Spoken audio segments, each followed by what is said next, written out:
Hello from MakeUseOf, my name's Tim Brooks, and today I'll be taking a look at Apple's newest and largest tablet to date, the iPad Pro. We've also got our hands on the Smart Keyboard and Apple Pencil, which makes for a very expensive combination of hardware and accessories.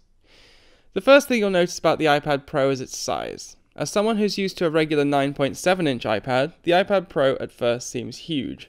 This is thanks to a giant 12.9-inch display, which is largely responsible for the added weight at 713 grams. The tablet is also incredibly thin, with a thickness of 6.9mm, which makes it a bit fatter than the regular iPad Air 2, but not enough to really matter. Despite the added weight and size, the iPad Pro doesn't feel particularly unwieldy, though it must be said a regular iPad provides a more comfortable Netflix and chill experience on the sofa. The only other real change to the iPad Pro over a regular iPad or iPad mini is an extra set of speakers at the top end of the unit.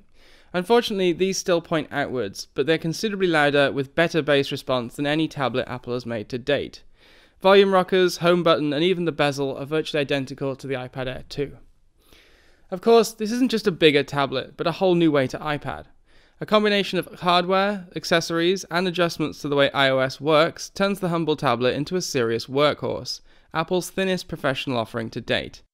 Such capabilities mostly rely on iOS 9's ability to run two iOS apps at once, and on the iPad Pro you can do this in proper 50-50 split screen mode. I was pleasantly surprised at how the combination of keyboard and split screen mode made it for a focused work environment. Unlike OS X, iOS is a fairly restrictive operating system, and it feels to me like this works in your favour by preventing too much happening on screen at once. Forcing you into an app-based approach on an OS that already has plenty of dedicated apps for things you'd normally use a browser for is a refreshing way to work if you're dependent on web apps. Unfortunately, this isn't quite plain sailing, and apps must be updated first to use the new feature. Apple seems to have forgotten to enable split screen mode also for its music app, so you can't browse tunes while you work just yet. Changes to the way iOS works aren't the only overhauls here, and Apple has provided the iPad Pro with some serious grunt in the form of the A9X processor. This system on chip apparently rivals the performance of a 2013 Intel Core i5 processor, or a MacBook Air that's a few years old. In a package this thin, with a 10-hour battery life, that's pretty amazing, and performance is off the charts with barely a stutter. 4 gigs of RAM means that things rarely fall out of memory, even when you're switching between 4 or 5 apps and using multiple tabs in Safari at the same time.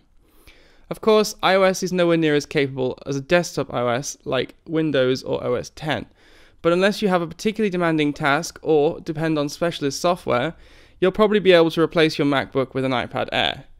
Video editing and Photoshop were my only concerns, though the iPad Pro certainly has the hardware to handle such tasks. At present, the software isn't quite there. Another upshot to the iPad Pro's large 12.9-inch screen is the ability to fit a full-size keyboard beneath it. Apple's Smart Keyboard folds away like a smart cover, and though it doesn't sit particularly flush, its performance as a keyboard more than makes up for it. It uses a small 3-pin port which connects like a regular smart cover, which means no batteries or Bluetooth pairing to worry about either. The keyboard is virtually identical to a MacBook in its layout, and it's possible to build up some serious typing speed despite the compact design. The keys really are quite flat, but also satisfyingly clicky. There's just enough resistance and a satisfying pop that makes prolonged typing sessions a pleasant experience. You can even use keyboard shortcuts like Command-Tab to switch apps or Command-R to refresh pages in Safari. It even works well when typing on your lap. One concern I had about the Smart Keyboard is the soft faux suede underside is prone to getting filthy, and if smart covers have taught me anything, it's also impossible to clean. For an accessory that costs $170, buying a new one every few years isn't particularly appealing. Now, I'm no artist, but the Apple Pencil is the best stylus I've ever used. It charges and pairs by fitting into the Lightning port on your iPad, and the tablet scans the pressure-sensitive nib roughly twice as often as it scans a human finger. This makes lab virtually imperceptible, and you can do neat things like shading simply by changing the angle at which you hold it.